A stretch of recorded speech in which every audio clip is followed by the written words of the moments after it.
Allez, salut les logiques, on se retrouve sur un point de marché du Bitcoin. Donc on fait suite à la dernière vidéo où on avait publié ce plan sur lequel on avait une position baissière qui suivait donc ces lignes de force là avec l'entrée vers cette zone qui nous intéresse. Donc ce mouvement a fait encore une fois, donc ça c'était par rapport à la vidéo qu'on avait fait, je crois le 9 mai.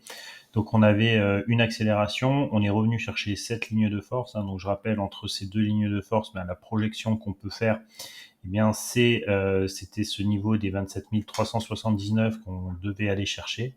D'accord. Donc on avait cette possibilité de le faire entre la période de début mai, donc 7-8 mai, jusqu'au 10 juin.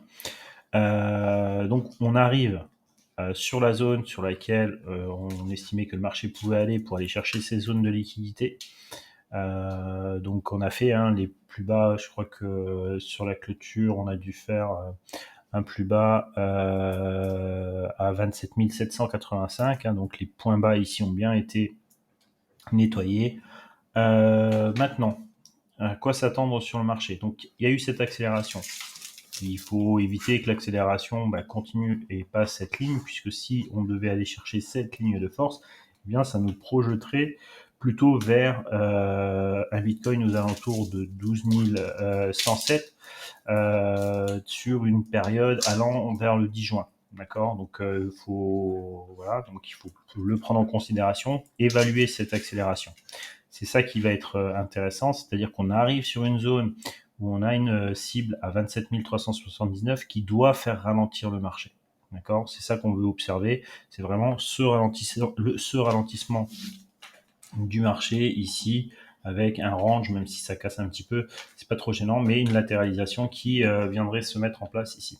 Donc pour pouvoir observer ça, on est sur l'unité de temps daily, on va se positionner sur l'unité de temps 40 minutes, d'accord. Et comme on avait dit lors du live du mardi, il fallait s'attendre à un ralentissement. Ce ralentissement, on l'a eu juste au-dessus de la zone, et on a dit malheureusement c'est plutôt un ralentissement qui est en forme d'accumulation. Et donc dans une accumulation, en tout cas dans le concept d'accumulation qu'on utilise dans les ranges, c'est repartir dans le même sens que la tendance. D'accord. Donc c'est ce qu'on disait, la forte probabilité que le mouvement continue à la baisse.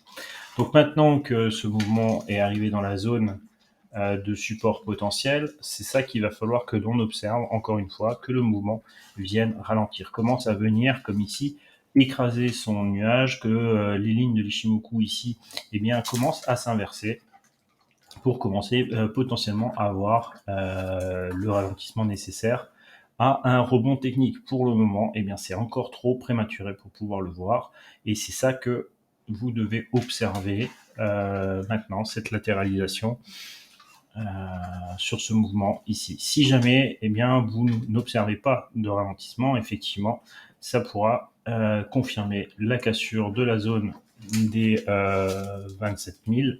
27 000, je rappelle, en jaune, c'est pas forcément joli, 27 379. Et dans ce cadre-là, confirmer l'accélération vers cette ligne de force qui pourrait nous projeter, en tout cas le prochain arrêt sera sur la zone des 17 644, donc à observer. Donc voilà un petit peu le point. Donc on continue notre baisse, on arrive sur la zone 27 329 pour ralentir. Donc maintenant il faut absolument que le marché réagisse d'une certaine manière, c'est ça qu'on va observer pour la journée de demain sur les unités de temps à minimum 40 minutes. Donc voilà, ralentissement, voire pourquoi pas un rebond technique, ce serait une possibilité à envisager, si et seulement si on a bien le ralentissement sur les unités de temps inférieures. Voilà, je vous dis à la prochaine vidéo. Salut, salut.